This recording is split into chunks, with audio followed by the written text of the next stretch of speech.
CTE seront réactivés. Le journal Le Quotidien, comme l'AS, qui informe aussi que le gouverneur de Dakar a annoncé la suspension de toutes les autorisations exceptionnelles d'ouverture de débit de boissons précédemment accordées sur toute l'étendue régionale jusqu'à nouvel ordre. La suspension aussi de toutes les autorisations de faire de la musique, des chants et danses dans les débits de boissons antérieurement accordés. Débits de boissons dont l'heure de fermeture est fixée à 23 heures. Entre autres mesures restrictives pour freiner la propagation du virus.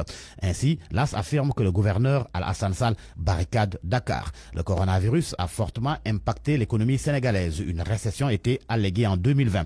Mais le ministre des Finances a balayé ses perspectives. Selon les Échos, Abdoulaye Daouda Diallo table sur 0,8 à 1% de croissance grâce aux performances de l'agriculture. Un taux qui fera du Sénégal une exception en Afrique et le placera parmi les 3 à 4 pays à taux de croissance positif dans le monde.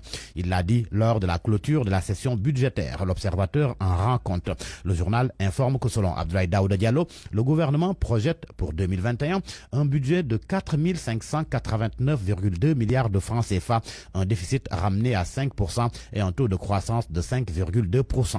Toujours dans l'Observateur, une enquête sur les jeux de hasard où de fortes sommes d'argent sont gagnées par les chanceux parieurs. Seulement, les perdants qui se retrouvent généralement les mains vides remuent ciel et terre pour avoir la mise. Addiction quand le poker empoisonne la vie des parieurs. Mon confrère révèle que les jeux de paris sportifs ont rapporté 68 milliards de francs CFA à la LONASE et 70 milliards sont versés aux parieurs en 2019. Des chiffres qui prouvent à suffisance l'accoutumance des Sénégalais aux jeux de hasard. En politique, enquête fait savoir que le chef de l'État songe à ramener le poste de Premier ministre. Le journal souligne qu'à la place du fast-track promis par la suppression du poste de Premier ministre, les Sénégalais ont plutôt droit à des ministres qui marchent comme des caméléons.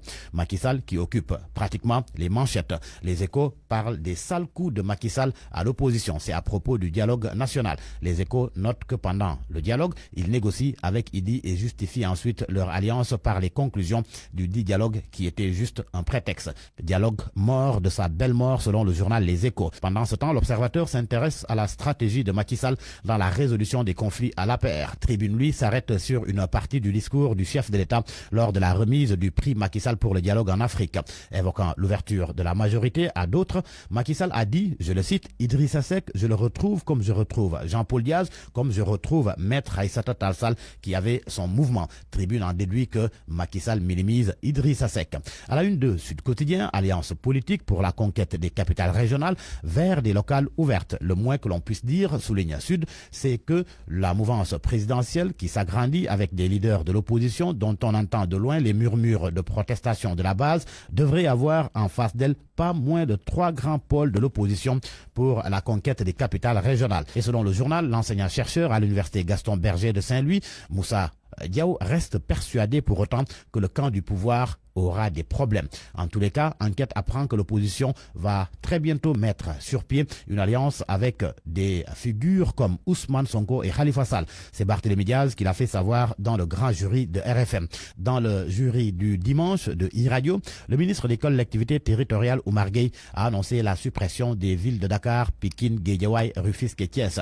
C'est ce que rapporte le journal Le Quotidien. Réaction de Babacar Tchaïba, ce proche de Khalifa Sall, parle de désinformation pour justifier des manœuvres politiciennes. Un coup d'œil dans Vox Populi. L'ex-international sénégalais Ferdinand Coly parle de Papa Bouba Diop, de sa vie actuelle, de l'équipe nationale et de l'affaire qui l'oppose à l'homme d'affaires et politicien bourrois Salif Sam. Entretien à lire aux pages 6 et 7 du journal Vox Populi. Dans Libération, l'affaire de la mort du bébé de 10 mois à la crèche La Cigogne Bleue. Libération révèle qu'il est décédé après une asphyxie causée par une fausse route alimentaire selon le certificat de genre de mort. Il s'est essoufflé donc quand on lui donnait à manger. À vos kiosques et bonne lecture.